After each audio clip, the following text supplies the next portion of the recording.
Kaieteur Radio, keeping you informed. Demerara and Essequibo 99.1 FM. Burby's 99.5 FM. Kaieteur Radio.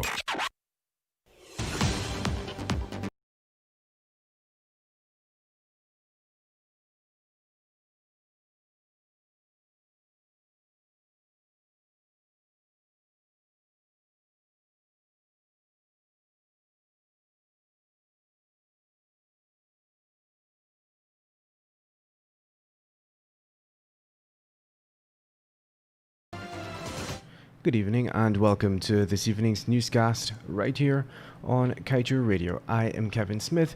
Before we get to the news in detail, let's get to today's front page comment of the Kaieteur News.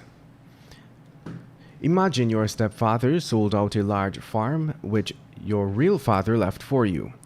He sold it to a friend, Robert, who lives in Canada. Once a year, Robert sends over a few oranges.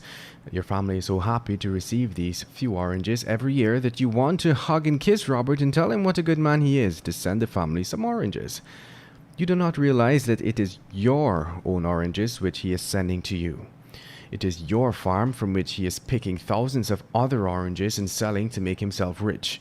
If you had to control your father's farm, you would be able to sell the oranges and use that money to buy whatever fruits and food you need. This is similar to what is happening with our oil blocks. The persons and companies which have been given these blocks are now handing out a few peanuts each year. One example is the peanuts paid for sponsorship of cricket. The people get excited with these peanuts because they are able to see cricket all the while, forgetting that those same oil companies are carting off billions of your oil wealth while spending a few thousand US$ on the cricket. Former Minister Robert Prasad and former President Donald Ramotar oversaw the giveaway of the Kanji oil block. The owners are now telling us that they will sponsor cricket for us to see. They must believe that we are stupid.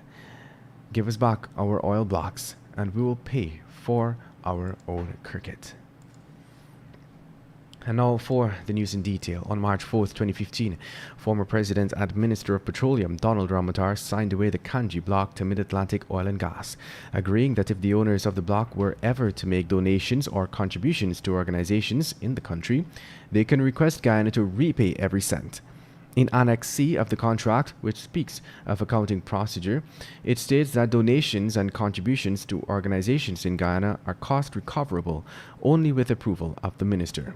In effect, for any donation the oil companies make, Guyana is footing the bill. Let's tell you now that the owner of the Kanji block, Mid-Atlantic Oil and Gas, has benefited from its sale of 87.5% of the Stabroek block ownership. But Guyana did not benefit from the payment of capital gains tax on the transactions. In keeping with a series of provisions which severely reduce Guyana's revenue streams from its oil sector, the Kanji license granted by former President Donald Ramotar to Mid-Atlantic Oil and Gas exempts the contractor from paying capital gains tax to the people of Guyana. Capital gains tax is what is charged on the sale of any property or asset. If you sell land or a vehicle, you are expected to pay this tax. GRA tells Guyanese that they must pay 20% capital gains tax on any such property transaction. Yet Mid-Atlantic and its rich joint venture partners are free and clear of this expense. In other news, for new and emerging oil-producing states, it is advisable that policy leaders put in place strong criteria that would be used for assessing companies interested in oil and gas blocks. So said Chatham House, a non-governmental organization based in London since 1920. According to the International Advocate for Transparency and Good Governance, it is critical for governments to establish strong pre-qualification criteria, since such a mechanism would help to weed out companies that do not have the capacity to carry out the work programs for exploring such assets. In other news, the Ministry of Health has placed an order for 20,000 antigen tests, which will be sent to selected hinterland regions to improve their COVID-19 testing capacity. The announcement was made by Minister of Health, Dr. Frank Anthony. He disclosed that the antigen tests will produce faster results for persons being tested for COVID-19 within the specified hinterland regions. The National Public Health Reference Laboratory's testing capacity was increased when the government acquired a $7.2 million automated extractor, which can process up to 96 test samples within 2 to 3 hours. And moving on, a disagreement between money owed has left 18-year-old Adrian Perlett dead after he was on Wednesday stabbed to death by 3 men. According to information, Perlett was stabbed at around 21 hours at a location in Durban Street, but succumbed hours later while receiving treatment at the Georgetown Public Hospital.